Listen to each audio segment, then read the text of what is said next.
Hi everyone, I'm Chandra Sekhar.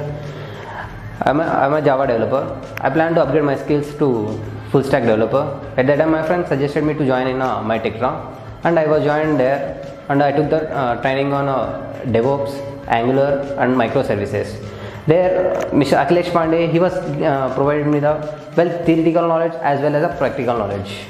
We done in front of the trainer itself, and if I got any problems, he was resolved, and we come to know where in real time we'll get the problems and how we have to resolve the problems. Yeah, I'm feeling very happy at myTectra. Why? Because whenever I'm thinking to learn everything, I just referred so many things, but I didn't get the points particularly. But whenever I was joined in myTectra, they was given me a full detail on the subject, how the workflow will be, the project workflow, how a particular module will work. Everything they was provided me in a good manner. I feel very proud to say that myTectra is providing a very good training for the freshers as well as working people. I'm thanking to myTectra.